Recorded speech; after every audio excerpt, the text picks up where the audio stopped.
2020, only about 1,000 Indian nationals were apprehended at the U.S.-Mexico border. Okay. But by 2023, that number jumped to a staggering 43,000. Asylum requests from Indian nationals went from around 6,000 in 2020 to over 51,000 in 2023. Who exactly is making these claims? The data shows that Punjabi speakers consistently make up the largest group of Indian asylum seekers. The majority of asylum seekers come from relatively wealthy states in India like Punjab and Gujarat. Okay. And that brings us to another key player in this story, the agents and brokers who facilitate this whole process. Unauthorized Indian immigrants in the U.S. Right. You know, we see these images of people crossing the border, and it's easy to jump to conclusions. Yeah. But we wanted to take a closer look at the data and really try to understand what's going on. Absolutely. We found a fantastic research paper to guide us today. Oh, yeah. It's called Unauthorized Indians in the United States, Trends and Developments.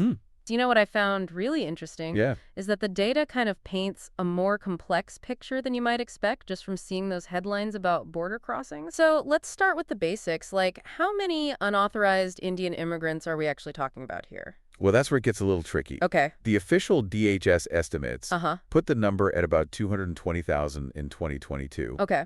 But other research groups like Pew Research Center, they estimate a much higher number. Really? Potentially over 700,000. Wow. That's a huge discrepancy. It is.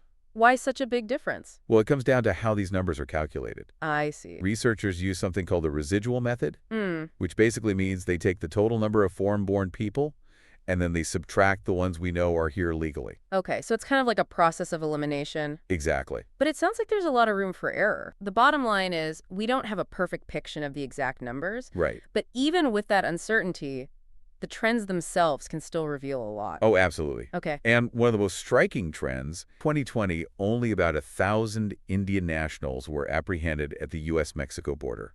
Okay. But by 2023, that number jumped to a staggering 43,000. Whoa, that's a huge increase. It is. It's like something fundamentally changed. Right, and what's even more interesting is that it's not just the southern border anymore. Really? In 2024, over a third of those apprehensions were happening up north at the U.S.-Canada border. Why the sudden shift to Canada? Well, early on in the Biden administration, there was this perception that U.S. immigration policy was becoming more lenient, and this drew in migrants from all over, including India. So word got around that the U.S. border might be easier to cross. Exactly.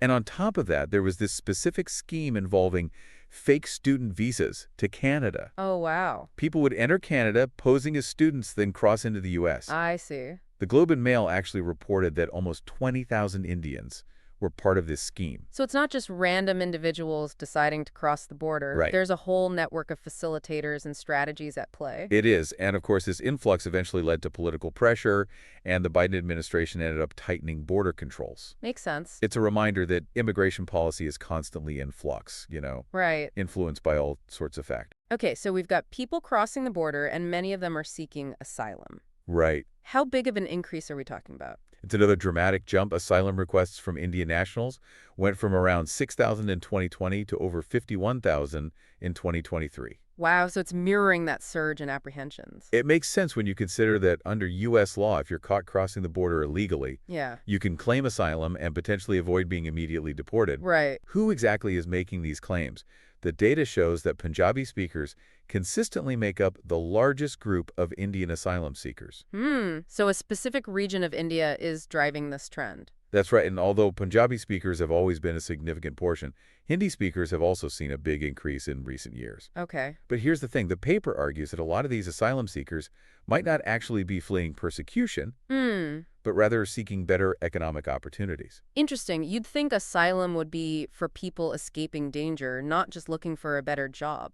Right, and the data backs that up. The majority of asylum seekers come from relatively wealthy states in India like Punjab and Gujarat. Okay. So what's motivating them if it's not necessarily poverty or persecution? The paper suggests a concept called relative deprivation. Okay. It's basically the idea that even if you're doing okay financially, you might feel like you're falling behind compared to others around you. Right. And that can be a really powerful motivator to seek out better opportunities, even if it means taking big risks. And that brings us to another key player in this story, the agents and brokers who facilitate this whole process. The Trump administration took a really hard line on immigration, and deportations were a big focus. In fact, there was even an agreement between the U.S. and India to send back 18,000 unauthorized Indian immigrants. 18,000. That's a massive number. What happened with that? Well, in reality, it's a lot harder to deport people than you might think. Hmm. Even with a lot of political will behind it, there are logistical challenges. So even during the Trump administration's crackdown, those big deportation numbers didn't actually materialize. Not quite the number of Indian nationals removed from the U.S. actually peaked in 2020, 2,300 individuals, and that was before the surge at the border we talked about earlier. Interesting. So despite the focus on removals, the number of Indians deported remained relatively small. Right. It rarely exceeded 1% of all deportations from the U.S. Okay. And that reflects the fact that Indians are a pretty small part of the overall unauthorized population. Right. Now, another aspect we hear a lot about is visa overstays. People come in legally, then just stay past their visa expiration date. Yeah, that seems like a sneaky way to become unauthorized. Is that a big issue with Indian nationals? You'd think so, right? But the data actually shows that visa overstay rates for Indians have been consistently low. Hmm. They rarely went above 2% between 2016 and 2023. That's surprising. It seems like overstays get all the attention, but maybe they're not as big a factor as we think. Exactly. It goes to show that relying on data rather than just assumptions can really change our understanding of this complex issue. Okay, so you mentioned those agents and brokers who are helping people make this journey from India to the U.S. Yep. What role do they play in all of this? Well, they're a big part of the equation. Okay, Think of them as like the middlemen. okay, They connect people who want to migrate with the means to do it. I see. They often advertise their services in India, promising a better life in the U.S., sometimes even guaranteeing jobs or visas, which are often misleading or completely false. So they're kind of like travel agents, but for unauthorized immigration. Yeah, that's a good way to put it. And they can be incredibly persuasive, Yeah, especially for those who are planning trapped by limited opportunities back home. right. They exploit those aspirations for a better life, often charging exorbitant fees, Wow. and sometimes even resorting to dangerous tactics to get people across borders. It sounds like a risky business both for the migrants and the agents themselves. Oh, it is. What kind of tactics are we talking about? It can range from providing fake documents and coaching people on how to lie to immigration officials Oh, wow. to actually smuggling people across borders in dangerous conditions. You hear stories of people crammed into trucks or boats, Yeah. risking their lives for a chance at a better future. It's a stark reminder that this isn't just about numbers and statistics. There are real human stories and risks involved. Absolutely, and it highlights the desperation Yeah. that drives some people to take such extreme measures. It's a powerful reminder of the inequality that fuels this whole migration system, but it also raises the question, what are the governments doing about this whole network of agents and brokers? Well, both the U.S. and Indian governments are aware of the issue Okay. and have taken steps to crack down on these illegal operations. Okay. They've increased border security, stepped up investigations, and tried to educate people about the risks of using these services. But it seems like a tough battle to win.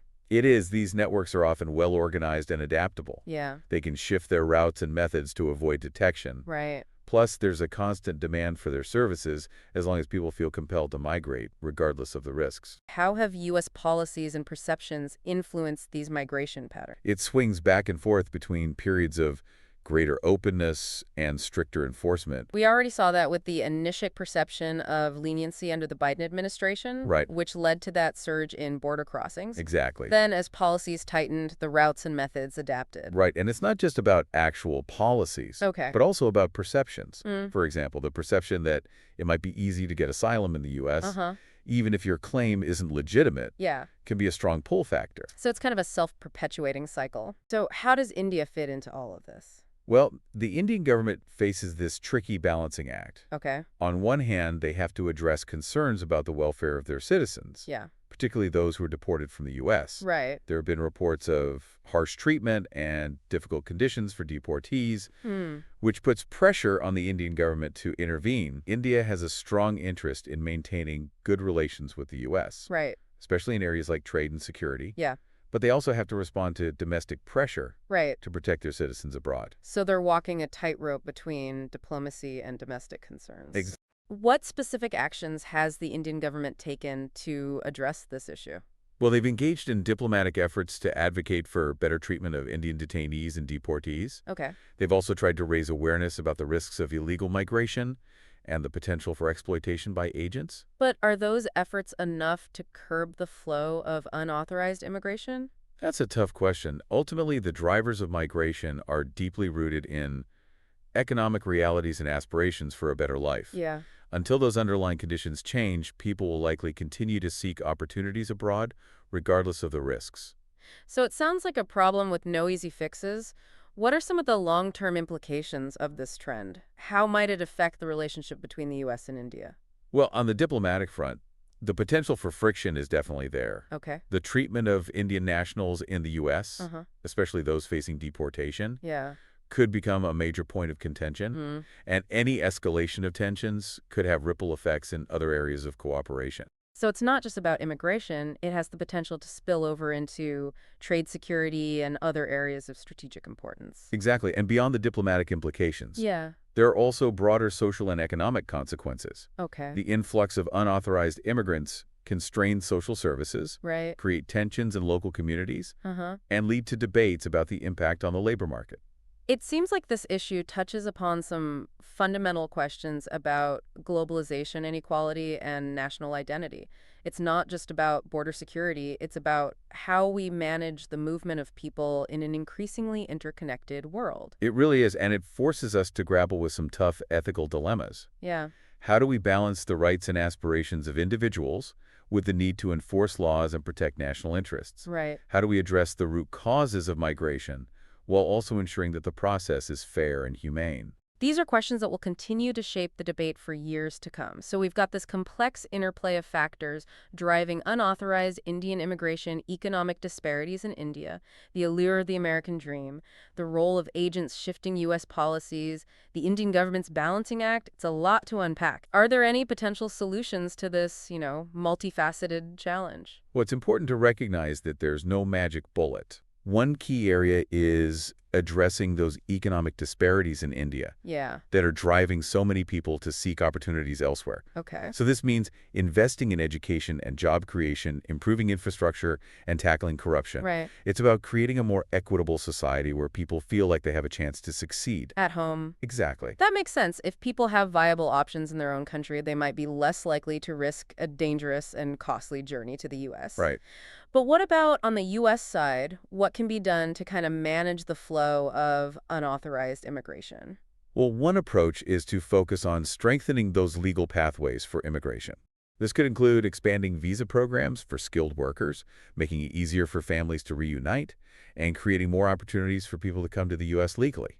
So instead of trying to completely shut down unauthorized immigration, which seems almost impossible, Yeah, we could provide more avenues for people to come here the right way. exactly, and that would benefit both countries. Hmm. The U.S. could attract the talent and labor it needs, and India could benefit from the remittances sent back by its citizens working abroad. So it's a win-win. What about the role of society at large?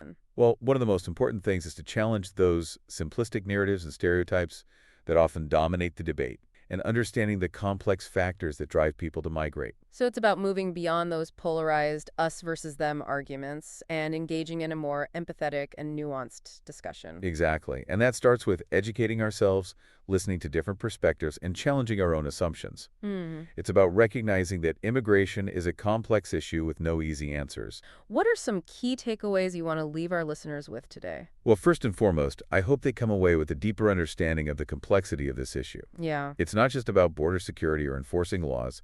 It's about human lives, economic disparities, and those aspirations for a better future. Right.